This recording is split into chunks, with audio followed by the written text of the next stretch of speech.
Hi guys, and welcome back to the Lazy Girl's Kitchen. For those of you that are new, my name is Maggie and welcome. Today I'm going to be sharing with you a no-bake strawberry shortcake recipe. Literally so delicious. I think they're actually called like icebox cakes. If I'm wrong, sorry. This is just what I think they're called, but I call it a no-bake strawberry shortcake. It's so easy, so delicious, and no baking, which is a major plus for me. If you want to see how easily this comes together, make sure you keep on watching. So to make this, you're going to need some mascarpone cheese. I have that here, and you want that at room temperature. You're going to need some strawberries that I diced up, and then I saved some for the topping. Some ladyfingers, either vanilla paste or vanilla extract. Some powdered sugar, lemon juice, heavy whipping cream, and some regular sugar. You're also going to be needing like a springform pan, either round or square. So the first thing we're going to do is we're going to just kind of flavor our strawberries. Even though they're really sweet, I want them to release a lot of their natural juices. So to this, I'm going to add about 1.5 tablespoons of sugar. I'm not adding too much because they're in season, so they're quite sweet. And then just a little bit of how do you do this? There we go. A little bit of lemon juice, not a lot.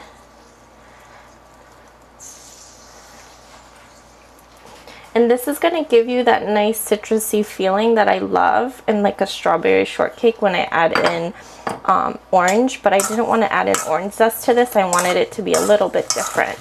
So you're going to mix this up really well and set this aside while we work on the cheese mixture.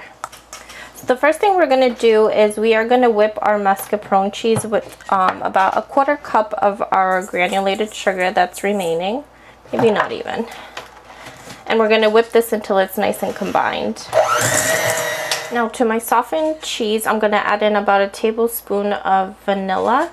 If you don't have vanilla paste, go ahead and just use vanilla extract. It'll work just as well. But I think the vanilla paste gives it a little something extra. So now I'm going to whip this until it's incorporated, and then I'll meet you here in a second. So my mixture is nicely combined. I know it doesn't look like a lot, but once we fold in the whipped cream and the strawberries, trust me, it's going to be plenty.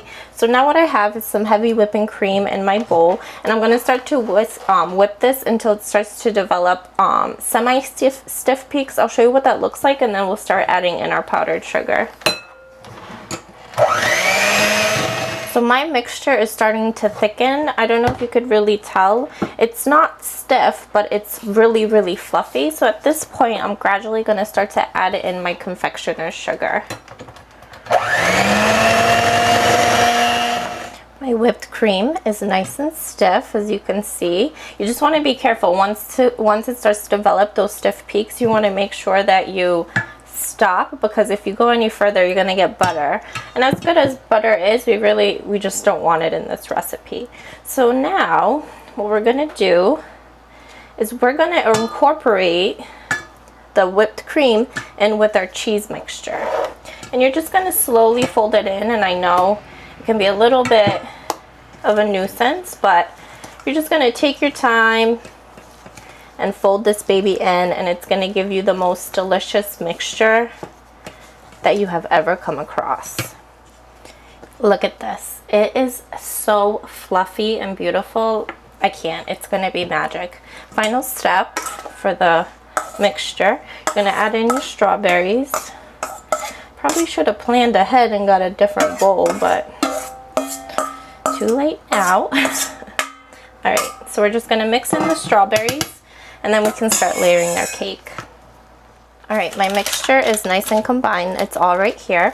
Now it's time to assemble. It really couldn't be easier. You're just going to place your ladyfingers down, like so. It's hard because there's like a little piece that I see won't reach, and it'll bother me, but gotta let it go. So you're just going to do a layer of ladyfingers. So my ladyfingers are layered down, so now I'm going to go ahead and scoop the mixture into my pan, covering the ladyfingers. Now we top it with another layer of ladyfingers.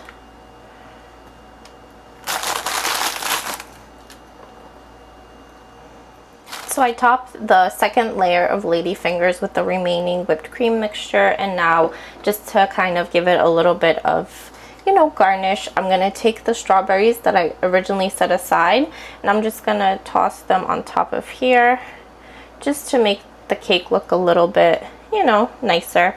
And then I'm gonna put this in the fridge because you want this to set for a couple of hours so that your ladyfingers get nice and soft, and that this mixture sets so that when you cut it, it doesn't fall apart. So I hope you guys enjoyed this recipe. Make sure that you give me a big thumbs up, make sure that you subscribe, and I hope you really love this recipe as much as I do. Bye guys!